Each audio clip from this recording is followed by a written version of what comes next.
नमो अरिहन्ताणम् नमो सिद्धाणम् नमो आयरीयाणम् नमो वज्झायाणम् नमो लोये सौवसाहूणम् मोक्षमार्गस्य नेतारम् भेत्तारम् कर्मभूभृताम् ज्ञातारम् विश्वतत्त्वानाम् वंदे तत्गुणलब्धये। 1008 श्री मूलनायक आदिनाथ भगवान की जय। द्वासांग जिनवाणी माता की जय। आचार्य श्रेष्ठ आचार्य गुरुवर श्री 108 पूज्यपाद स्वामी महाराज की जय। आचार्य श्रेष्ठ आचार्य गुरुवर श्री 108 विद्यासागर जी महाराज की जय। जगत पूज्य निर्यापक श्रमण मुनि पुंगव श्री 108 सुधा सागर जी महाराज की जय। समस्त मुनि संघ की जय। आलोक मोदी स्वाध्याय सुधा यूट्यूब चैनल पर आप सभी दर्शकों का एक बार पुनः हार्दिक स्वागत, हार्दिक अभिनंदन। हम सभी पूज्यवर आचार्य पूज्यपाद स्वामी जी द्वारा विरचित श्री सर्वार सिद्धि ग्रंथराज का स्वाध्याय कर रहे हैं और स्वाध्याय की श्रृंखला में दूसरे अध्याय के 24 सूत्रों का अर्थ हम सभी समझ चुके हैं। पिछली कक्षा में हमने 24वें सूत्र तक के सभी सूत्रों का अर्थ समझा था। 24वें सूत्र में इन्होंने बताया था कि जीव जो दो प्रकार के बताए थे, संसारी जीव और मुक्त जीव। उनमें संसारी जीवों के दो भेद किए थे, समनस्क जीव और अमनस्क जीव। दूसरे प्रकार से भेद किए थे त्रसजीव और स्थावर जीव। फिर इधर इन्होंने एक प्रश्न उठाया था कि जो संसारी जीव हैं ये भले ही दो प्रकार के हमने कर दिए, त्रसजीव और स्थावर जीव, वही जीव इंद्रियों की अपेक्षा 5 प्रकार के होते हैं। 1 इंद्रिय जीव, 2 इंद्रिय जीव, 3 इंद्रिय जीव, 4 इंद्रिय जीव और पंचेंद्रिय जीव। इनमें से जो पंचेंद्रिय जीव हैं ये पंचेंद्रिय जीव पुनः 2 प्रकार के होते हैं, एक संगी जीव और एक असंगी जीव। तो संगी और असंगी किसे कहते हैं, इसके लिए इन्होंने सूत्र नंबर 24 लिखा था कि संगिनः समनस्काः। जो संगी जीव होते हैं वो मन सहित होते हैं। समनस्क अमनस्क ये जो दो भेद किए थे वो समस्त संसारी जीवों के भेद किए थे कि संसार में जितने भी जीव हैं वो 2 प्रकार के हो गए, मन सहित और मन रहित।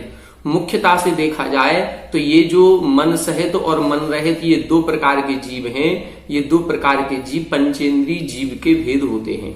क्यों? क्योंकि 1 इंद्रिय से लेकर के 4 इंद्रिय तक के जीव तो नियम से असैनी ही होते हैं, मन रहित होते हैं।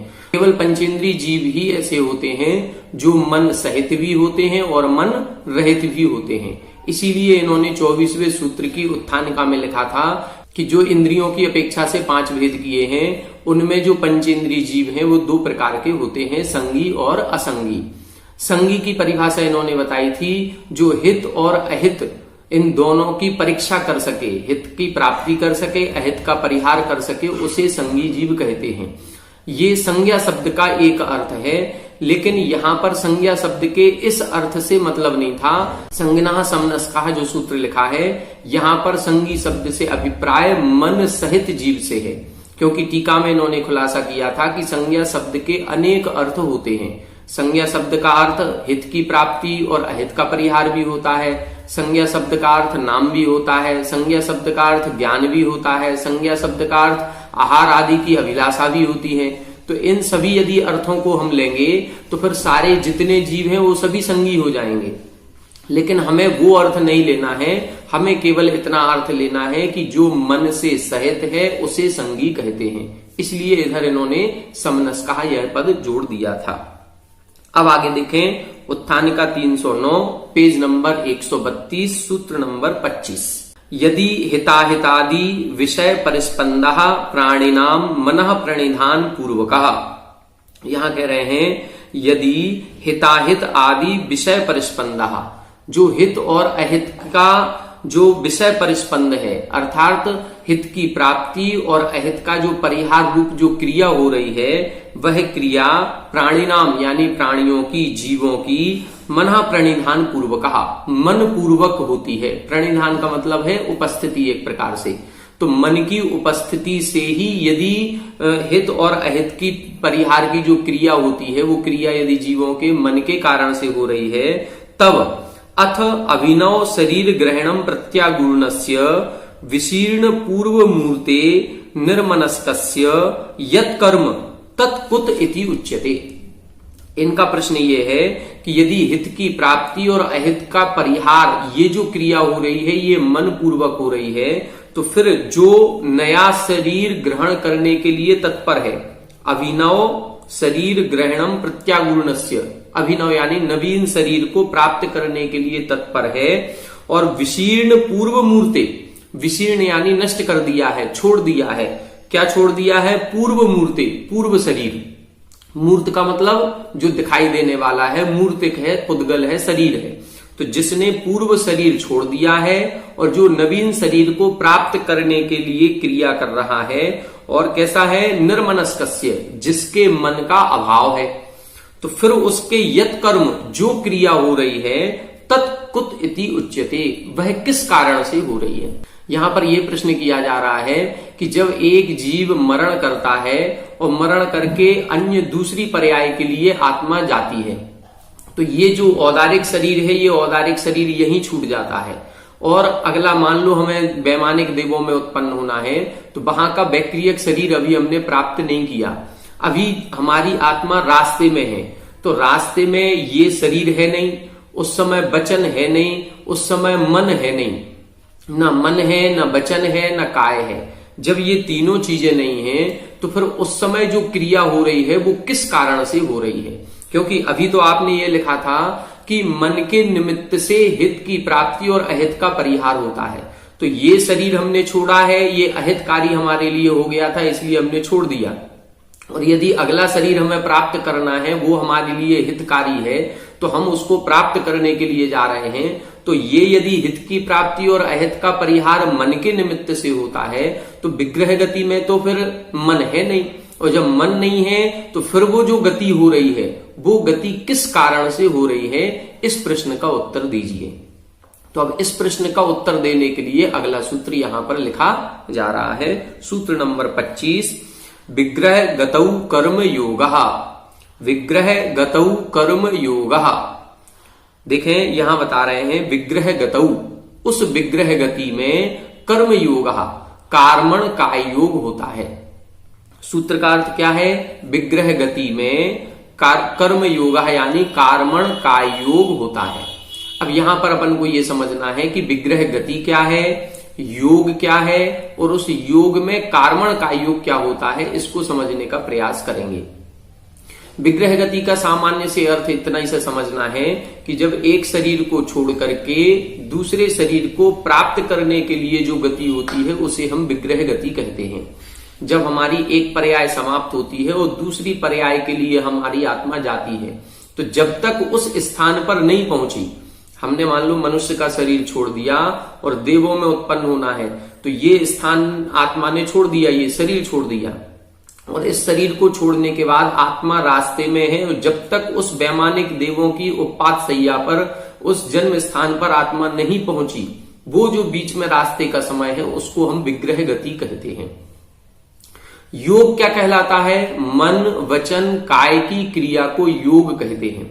मन की निमित्त से, वचन के निमित्त से या काय के निमित्त से आत्मा के प्रदेशों में जो परिस्पंदन होता है, हलन चलन होता है, उसे हम योग कहते हैं। अब ये योग 3 प्रकार का मुख्य रूप से हो गया, मन योग, वचन योग, काय योग। जब इनका अपन विस्तार करते हैं तो मन योग के 4 भेद होते हैं, वचन योग के 4 भेद होते हैं, और काय योग के 7 भेद होते हैं। उन 7 भेदों में से एक होता है औदारिक काय योग, औदारिक मिश्र काय योग, वैक्रियक काय योग, वैक्रियक मिश्र काय योग, आहारक काय योग, आहारक मिश्र काय योग, और एक होता है कार्मण काय योग। तो जब ये शरीर हमारा छूट जाता है और अगला शरीर अभी हमने प्राप्त नहीं किया, तो बीच की अवस्था में ना तो औदारिक काय योग है, ना औदारिक मिश्र काय योग है, ना वैक्रियक है, ना वैक्रियक मिश्र है, ना आहारक है, ना आहारक मिश्र है। ये 6 काय योग नहीं होते। 4 प्रकार का मन योग है, 4 प्रकार का वचन योग है, तो 8वें प्रकार का ना तो मन योग होता है, ना वचन योग होता है। तो ना तो उधर मनोयोग है, ना उधर वचन योग है, और ना ही 7 प्रकार के काय योग में से 6 प्रकार का काय योग है। तो अब क्या बचा? केवल एक योग बचता है। वो योग, एक योग कौन सा है? कार्मण काय योग। वो कार्मण काय योग क्या कहलाता है?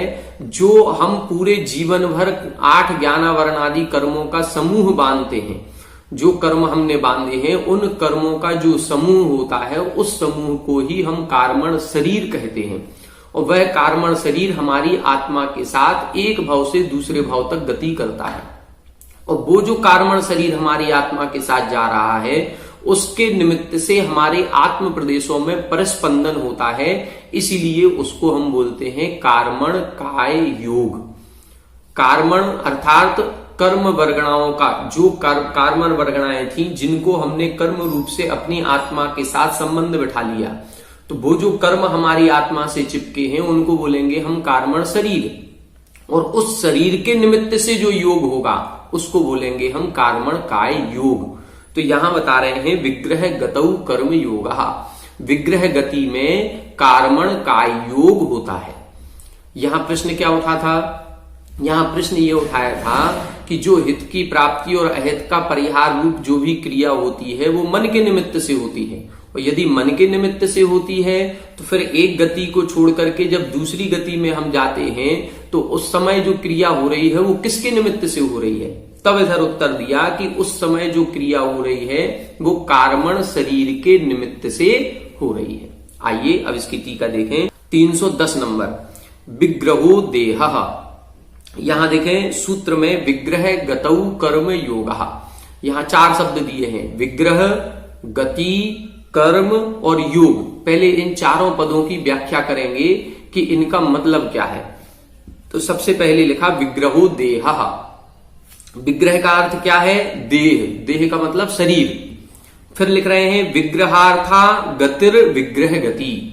विग्रहार्था उस शरीर के लिए जो गति होती है उसे विग्रह गति कहते हैं। इसमें लिखा विग्रह गतौ। विग्रह गतौ, विग्रह गति में। अब विग्रह गति क्या है? तो विग्रह का अर्थ है देह या शरीर और गति का अर्थ है गमन करना। तो उस शरीर के लिए जो गति की जाती है उसे विग्रह गति कहते हैं। एक शरीर को छोड़ करके दूसरे शरीर को प्राप्त करने के लिए जो गति हो रही है उसे विग्रह गति कहते हैं। तो शरीर के निमित्त से जो गति होती है, शरीर को प्राप्त करने के लिए, उसे विग्रह गति कहते हैं। दूसरा अथवा, अथवा का मतलब दूसरी परिभाषा बता रहे हैं, विरुद्धो ग्रहो विग्रहो व्याघातः। विरुद्धो ग्रहो विग्रहो, जो विरुद्ध ग्रह होता है उसे विग्रह कहते हैं। इसका अर्थ क्या होता है? इसका अर्थ है व्याघातः, व्याघात होना, बाधा पड़ना, डिस्टरबेंस हो जाना, कोई चीज में रुकावट आ जाना, इसका अर्थ ये है। तो इधर क्या बता रहे हैं? विग्रह शब्द का अर्थ बता रहे हैं। पहले तो विग्रह शब्द का अर्थ बता दिया कि देह, शरीर, विग्रह का अर्थ है शरीर, और शरीर के लिए जो गति होती है वो विग्रह गति।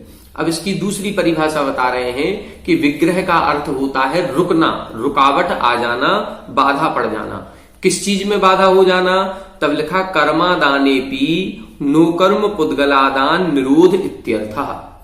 यहां बता रहे हैं कि कार्मर वर्गणाओं का तो ग्रहण हो रहा है, कर्मादानेपि, कर्म आदाने अपि, कर्मों का तो ग्रहण हो रहा है, लेकिन कर्मों का ग्रहण होने पर भी नो कर्म पुद्गलादान निरोध इत्यर्थः, नो कर्म पुद्गल वर्गणाओं का ग्रहण नहीं होना, उसको हम विग्रह कहते हैं। क्या बता रहे हैं? हम लोग प्रति समय, कोई भी जीव है, प्रति समय अनंतानंत कार्मर वर्गणाओं का भी ग्रहण कर रहे हैं और नोकर्म वर्गणाओं का भी ग्रहण कर रहे हैं। हमने आपको पुद्गल परिवर्तन बताया था, द्रव्य परिवर्तन, उस द्रव्य परिवर्तन के अंतर्गत कर्म द्रव्य परिवर्तन और नो कर्म द्रव्य परिवर्तन बताया था। प्रति समय हम 7 कर्मों के योग्य, जिस समय हम आयु कर्म का बंध करते हैं उस समय 8 कर्मों के योग्य वर्गणाओं का ग्रहण प्रति समय कर रहे हैं और प्रति समय ये वर्गणाएं छूट भी रही हैं। इसी प्रकार से प्रति समय हम 3 शरीर और 6 पर्याप्तियों के योग्य नोकर्म वर्गणाओं का भी ग्रहण करते हैं और छोड़ते हैं। तो इधर वो चीज बता रहे हैं कि जिस समय कार्मर वर्गणाओं का तो ग्रहण चल रहा है, लेकिन कार्मर वर्गणाओं का ग्रहण होने पर भी जब नोकर्म वर्गणाओं का ग्रहण नहीं होता है तो उसको हम विग्रह कहते हैं। विग्रह गति समझ में आ गया? कर्म आदाने अपि नोकर्म पुद्गलादान निरोध इत्यर्थः। कर्म आदाने अपि, कार्मर वर्गणाओं का ग्रहण होने पर भी नोकर्म पुद्गल वर्गणाओं का ग्रहण नहीं होना ही इसका अर्थ है। विग्रहेण गति ही विग्रह गति, इस प्रकार के विग्रह से जो सहित गति होती है उसे विग्रह गति कहते हैं। सर्व शरीर प्ररोहण बीज भूतम कार्मणम शरीरम कर्म इति उच्यते। अब इधर बता रहे हैं, सूत्र में लिखा था विग्रह गतौ कर्म योगा, तो विग्रह का अर्थ बता दिया, गति का अर्थ बता दिया। अब बता रहे कर्म किसे कहेंगे, तो सर्व शरीर प्ररोहण बीज भूतम, सभी शरीरों को उत्पन्न करने में जो बीज भूत है, ऐसा कार्मणम शरीरम कर्म इति उच्यते, ऐसे कार्मण शरीर को कर्म कहा जाता है। यहां कर्म किसे कह रहे हैं, जो समस्त शरीरों को उत्पन्न करने के लिए बीज भूत है। जैसे बीज से वृक्ष उत्पन्न होता है, तो ऐसे ही बीज क्या है, इधर बीज है कार्मण शरीर, और उस कार्मण शरीर के निमित्त से ही अन्य शरीर उत्पन्न होते हैं। जब हमारे औदारिक नाम कर्म का उदय होगा तो औदारिक शरीर उत्पन्न होगा, बैक्रियक नाम कर्म का उदय होगा तो बैक्रियक शरीर उत्पन्न होगा, आहारक शरीर नाम कर्म के उदय से आहारक शरीर उत्पन्न होगा। तो यहां पर इन सभी शरीरों को उत्पन्न करने में बीजभूत कौन सा है, कार्मण शरीर। तो वो जो कार्मण शरीर है उसको हम कर्म कहते हैं। योगो वांग मनस काय वर्गणा निमित्त आत्म प्रदेश परिस्पंदा, योग किसे कहेंगे, तो वांग मनस काय वर्गणा निमित्त, वांग निमित्त यानी वचन के निमित्त से, मन के निमित्त से और काय के निमित्त से आत्म प्रदेश परिस्पंदा, आत्मा के प्रदेशों में परिस्पंदन होना ही योग कहलाता है। कभी ये वचन के निमित्त से होता है, कभी मन के निमित्त से होता है, कभी काय के निमित्त से। जब काय के निमित्त से होगा तो काय योग कहेंगे, वचन के निमित्त से होगा तो वचन योग कहेंगे, मन के निमित्त से होगा तो मन योग कहते हैं। कर्मणा कृतो योगः कर्म योगः, यहां बता रहे हैं जब कर्मणा कृतो योगः अर्थात कार्मण शरीर के निमित्त से जब वो योग होता है तो उसे कर्म योग कहते हैं। और ऐसा कर्म योग विग्रह गतौ भवति इत्यर्थ, ऐसा कर्म योग विग्रह गति में होता है। मतलब उस समय जो विग्रह गति हो रही है, एक शरीर से दूसरे शरीर को प्राप्त करने के लिए जो गति हो रही है, अथवा ऐसा समय जिस समय कार्मण वर्गणाओं का तो ग्रहण हो रहा है लेकिन नोकर्म वर्गणाओं का ग्रहण नहीं हो रहा है, उस समय ना तो मन के निमित्त से योग है, ना वचन के निमित्त से योग है, बल्कि मात्र कार्मण शरीर के निमित्त से योग होता है, उसे हम विग्रह गतौ कर्म योगा, ये इस सूत्र का अर्थ कहते हैं कि विग्रह गति में वह कार्मण का योग होता है। तेन कर्मादानम देशांतर संक्रमश्च भवति, उस कार्मण का योग से क्या होता है, उससे कर्मादानम, उससे कर्मों का आदान भी होता है, और देशांतर संक्रमश्च, और एक क्षेत्र से दूसरे क्षेत्र पे गमन भी होता है। जैसे हम यहां से मनुष्य से मर करके देव में जा रहे हैं तो मध्य लोक से आत्मा कहां जा रही है, ऊर्ध्वलोक की ओर, ऊर्ध्वलोक से आत्मा मध्यलोक की ओर, मध्यलोक से अधोलोक की ओर, अधोलोक से मध्यलोक की ओर। तो ये जो आत्मा का क्षेत्र से क्षेत्रांतर हो रही है, ये क्षेत्र से क्षेत्रांतर होना और कर्मों का आदान ग्रहण होना, ये सभी उस कार्मण का योग के निमित्त से होता है। ठीक है, तो यहां पर इस सूत्र का अर्थ समझ में आ गया होगा, विग्रह गतौ कर्म योगः। ये सूत्र क्यों लिखा, ये बताने के लिए लिखा है कि जिस समय आत्मा एक शरीर को छोड़ करके दूसरे शरीर को प्राप्त करने के लिए गति करती है, उस समय मन नहीं होने पर भी, वचन नहीं होने पर भी और औदारिक या वैक्रियक शरीर नहीं होने पर भी कार्मण शरीर के निमित्त से योग होता है, और उस योग से कर्मों का आश्रव भी होता है और एक स्थान से दूसरे स्थान तक गति भी होती है। अब आगे देखें 311, आह जीव पुद्गलानाम गतिम आस्कंदताम देशांतर संक्रमः किम आकाश प्रदेश क्रम वृत्त्या भवति उत अविशेषेण इति यत् आह। अब यहां बता रहे हैं जीव पुद्गलानाम गतिम आस्कंदताम, जो गति को प्राप्त हुए हैं ऐसे जीव और पुद्गलों की, कैसे देशांतर संक्रमः, जो एक देश से दूसरे स्थान को जा रहे हैं, किम आकाश प्रदेश क्रम वृत्त्या, क्या वो जब एक स्थान से दूसरे स्थान जा रहे हैं तो क्या आकाश प्रदेशों के क्रम से जाते हैं, या उत अविशेषेण इति यत् आह, अथवा अविशेषेण बिना किसी विशेषता के कैसे भी चले जाते हैं। क्या इनकी, जैसे हम एक स्थान से दूसरे स्थान जाते हैं तो एक रोड का निर्माण हुआ है, ट्रेन जाती है तो एक उसकी भी रेल लाइन पड़ी हुई है, तो ट्रेन हमेशा जाएगी वो उस रेल लाइन से ही जाएगी। जैसे हम लोग गाड़ी से जाएंगे तो जहां रोड बनी होगी उस रोड से ही जाएंगे, इधर उधर से नहीं जाएंगे। तो ऐसे ही ये जो जीव और पुद्गलों की गति होती है ये कैसे भी आड़े तिरछे हो जाती है या ये क्रम आकाश प्रदेशों के क्रम से होती है। अब इस प्रश्न का उत्तर अगले सूत्र में दिया जा रहा है। देखें सूत्र नंबर 26, अनुश्रेणी गति ही। अनुश्रेणी गति ही यहां बता रहे हैं कि वो जो गति ही यानी गति गमन होता है वो अनुश्रेणी अर्थात श्रेणियों के आधार पर ही होता है, इधर उधर से गमन नहीं होता है। अब देखें श्रेणी क्या कहलाती है। उत्थानिका 312, लोक मध्यात आरभ्य ऊर्ध्वम अधः त्रियक च आकाश प्रदेशानाम क्रम सन्निविष्टानाम पंक्ति श्रेणी इति उच्यते। यहां बता रहे हैं लोक मध्यात, लोक के मध्य से आरभ्य प्रारंभ करने पर, लोक का जो मध्य है उस लोक मध्य से प्रारंभ करेंगे, मध्य लोक से, तो ऊर्ध्वम ऊपर की ओर, अधः नीचे की ओर और त्रियक तिरछे, ऐसे आकाश प्रदेश की एक के बाद एक, एक के बाद एक। जैसे आप लोगों ने कभी ग्राफ पेपर देखा होगा, ग्राफ पेपर में जब ग्राफिंग की जाती है तो आड़ी और तिरछी लाइनें बनी होती हैं, अथवा जो पानी का छन्ना है या कोई भी कपड़ा देखा होगा उस कपड़े में कुछ आड़ी धागे होते हैं, तंतु होते हैं और कुछ सीधे तंतु होते हैं। तो जो सीधे और आड़े तंतु, दो तंतु मिलते हैं जिसको हम ताना और बाना भी कहते हैं, तो इन ताना और बाना के मिलने पर कपड़ा अपने आप बन जाता है। तो जैसे उस ताने बाने आड़े और तिरछे तंतुओं से वो जो तंतु लगे होते हैं उसी प्रकार से घने एक एक प्रदेश आकाश की पंक्तियां बनी होती हैं, उन आकाश प्रदेश की पंक्ति को ही श्रेणी इति उच्यते, उसको ही श्रेणी कहा जाता है।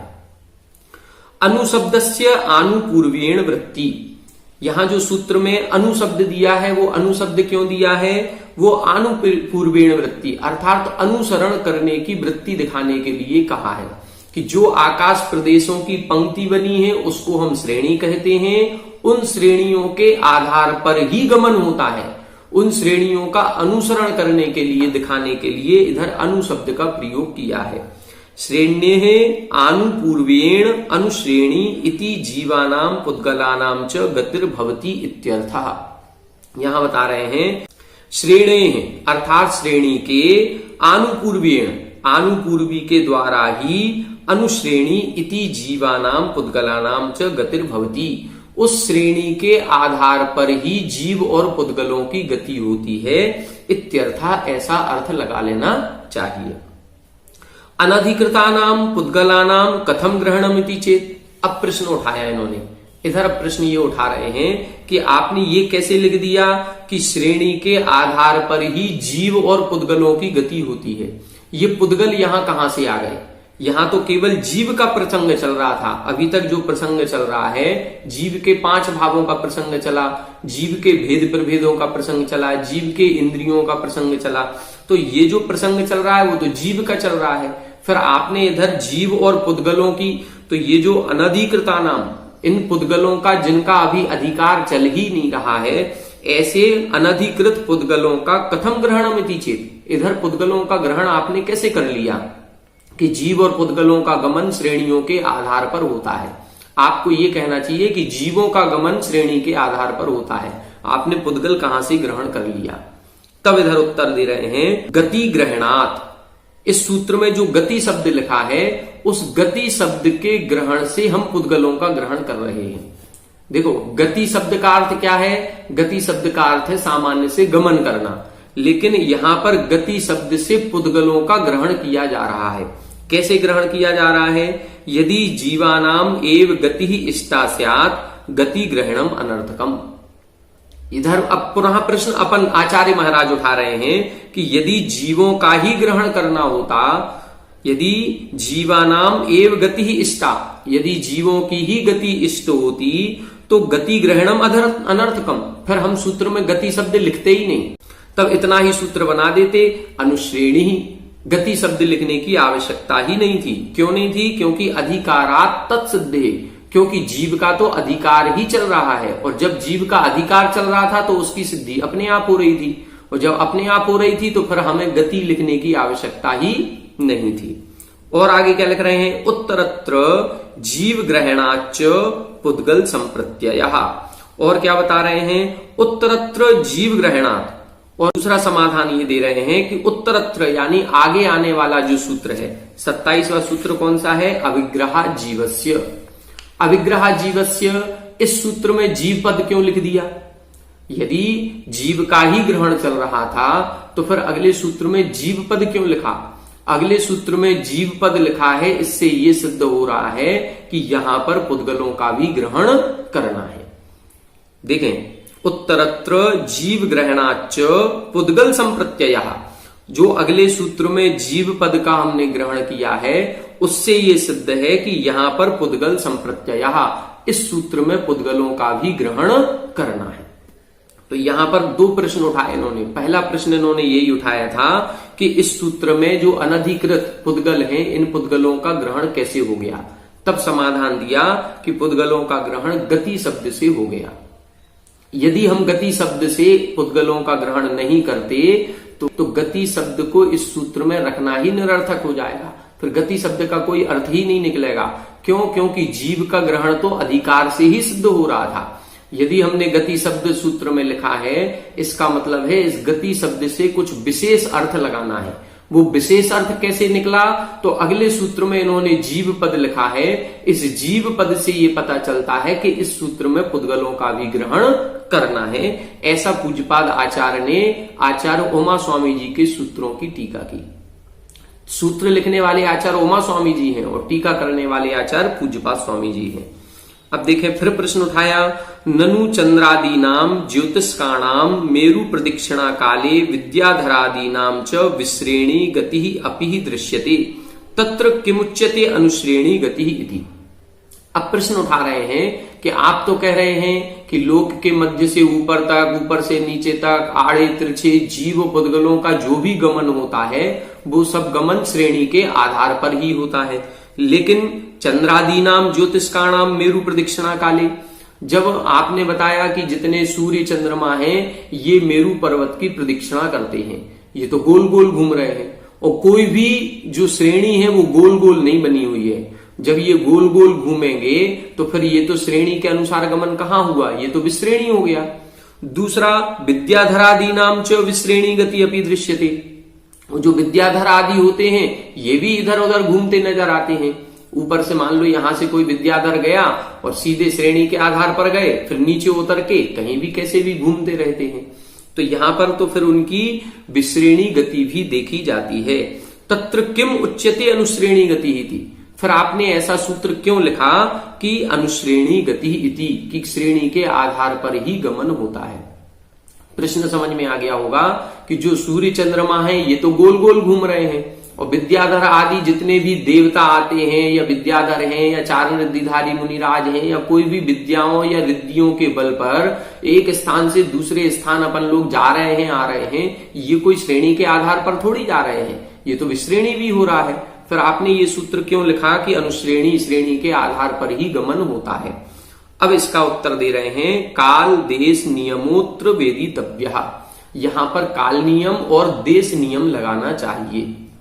मतलब अनुश्रेणी गति इस सूत्र का अर्थ हम करेंगे तो हमें इस सूत्र का अर्थ करते हुए काल नियम और देश नियम का भी ध्यान रखना है। अब काल नियम क्या है?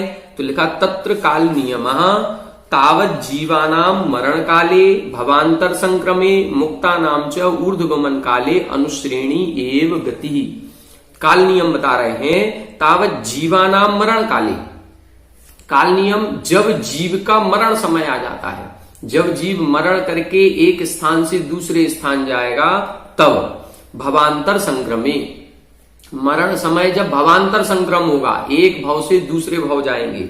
दूसरा, मुक्ता नाम च ऊर्ध्वगमन काले, और जब जीव कर्मों से रहित हो जाएगा, मुक्त हो जाएगा तो ऊर्ध्वगमन करेगा वो, तो उस ऊर्ध्वगमन के समय में जिस समय जीव मरण कर रहा है, वो मरण करके एक भव से दूसरे भव जा रहा है, तब अनुश्रेणी एव गति, तब उस समय अनुश्रेणी ही होगी, श्रेणियों के आधार पर ही गमन होगा। दो काल नियम बता दिए। एक काल नियम जब संसारी अवस्था में है तो एक मरण के समय एक भव से दूसरे भव जाएगा, तब अनुश्रेणी श्रेणी के आधार पर जाएगा, अथवा जब कर्म क्षय कर देगा, मोक्ष की प्राप्ति करेगा, तब ऊर्ध्वगमन करेगा, तो वो ऊर्ध्वगमन भी श्रेणी के आधार पर ही होगा। अब देश नियम देखें। देश नियमोपि ऊर्ध्वलोकात अधोगति, अधोलोकात ऊर्ध्वगति, त्रियक अधोगति ऊर्ध्वा वा तत्र अनुश्रेणी एव। अब ये देश नियम बता रहे हैं कि ऊर्ध्वलोक से अधोगति, कोई देव है ऊर्ध्वलोक में और वो नीचे तीसरे नरक तक संबोधन करने जा रहा है, तो ऊर्ध्वलोक से अधोलोक जाएं, अथवा अधोलोकात ऊर्ध्वगति, जो अधोलोक में भवनवासी व्यंतर देव हैं, ये मान लो ऊपर से नीचे आए, अब नीचे से ऊपर भी जाएंगे, तो जब ये ऊपर जाएं तो ऊर्ध्वलोक से अधोगति करें, अधोलोक से ऊर्ध्वगति करें। इसी तरह से त्रियक लोकात अधोगति ऊर्ध्वावा, त्रियक लोक से जो मध्यलोक है, मध्यलोक से अधोगति करें अथवा मध्यलोक से ऊर्ध्वगति करें। तत्र अनुश्रेणी एव, वहां पर श्रेणियों के आधार पर ही गमन होगा। मतलब ऊर्ध्वलोक से अधोलोक, अधोलोक से ऊर्ध्वलोक, मध्यलोक से ऊर्ध्वलोक या मध्यलोक से अधोलोक, यदि कोई भी जीव आता जाता है तो वो श्रेणियों के आधार पर ही आएगा जाएगा। पुद्गलानाम च या लोकांत प्रापणी स नियमात अनुश्रेणी एव। पुद्गलों में भी ये कहा जाता है कि एक शुद्ध परमाणु पुद्गल का एक समय में 14 राजू की गति कर जाता है। मतलब लोक के अंत में सबसे नीचे अधोलोक के बातवलय में स्थित यदि कोई परमाणु है, वह परमाणु 14 राजू की गति करके ऊर्ध्वलोक में सबसे ऊपर लोकाग्र में जाकर के विराजमान हो सकता है। कौन? पुद्गल परमाणु। अब पुद्गल परमाणु अपने आप से कैसे गमन करेगा? कर सकता है किसी निमित्त विशेष के मिलने पर। तो यदि वो जो पुद्गल की लोकांत प्रापणी गति हो रही है, वह पुद्गल की गति भी अनुश्रेणी एव नियमात, वह नियम से श्रेणी के आधार पर ही होती है। इतरा गतिर भजनिया, तो ये जो देश नियम बता दिए, दो काल नियम बताए, दो देश नियम बताए। दो काल नियम कौन कौन से बताए? एक तो मरण समय संसारी अवस्था में जब भवांतर संक्रम होगा, और दूसरा जब मोक्ष की प्राप्ति होगी तब। देश नियम में कौन बताया? ऊर्ध्वलोक से अधोलोक, अधोलोक से ऊर्ध्वलोक, ऊर्ध्वलोक से मध्यलोक, मध्यलोक से ऊर्ध्वलोक या मध्यलोक से अधोलोक, अधोलोक से मध्यलोक। ये यदि हम कोई जीव आ रहा है जा रहा है, अथवा जो शुद्ध परमाणु पुद्गल का है वो लोकांत प्रापणी उसकी गति हो रही है, वो अनुश्रेणी गति ही होगी। इसके अलावा इतरा गतिर भजनिया, इसके अलावा जो गति है वो सब भजनीय है। भजनीय का मतलब श्रेणियों के आधार पर भी हो सकती है और विश्रेणी भी हो सकती है। कोई देव ऊपर से नीचे आया मध्यलोक में, तो ऊपर से नीचे आएगा तो वो श्रेणियों के आधार पर ही आएगा, लेकिन यहां पर आने के बाद अब यहां पर कैसे भी आड़ा तिरछा कोई भी घूम सकता है, उसमें कोई दिक्कत नहीं है। तो आने जाने की जो गति होगी वो श्रेणियों के आधार पर होगी। इतरा गतिर भजनिया, इसके अलावा गति भजनीय है, अर्थात श्रेणी के आधार पर भी हो सकती है और विश्रेणी भी हो सकती है। इस प्रकार से अपन ने दो सूत्रों का अर्थ आज की कक्षा में समझा। 312 उत्थानिका पूरी हो गई। अब आगे के सूत्रों को अपन कल की कक्षा में समझेंगे। कल इसको हम अनुश्रेणी गति कैसी होती है, विग्रह गति कितने समय वाली होती है, कितने समय कितने मोड़े वाली होती है, कितने समय तक जीव अनाहारक रहता है, इन सभी प्रसंगों को अपन कल की कक्षा में समझेंगे और इन श्रेणियों को हम बोर्ड पर चित्र के माध्यम से भी आपको समझाएंगे। तो अगली कक्षा में अपन इन सभी विषयों को सचित्र समझने का प्रयास करेंगे। आप सभी हमारे साथ बने रहें। सभी को जय जिनेन्द्र।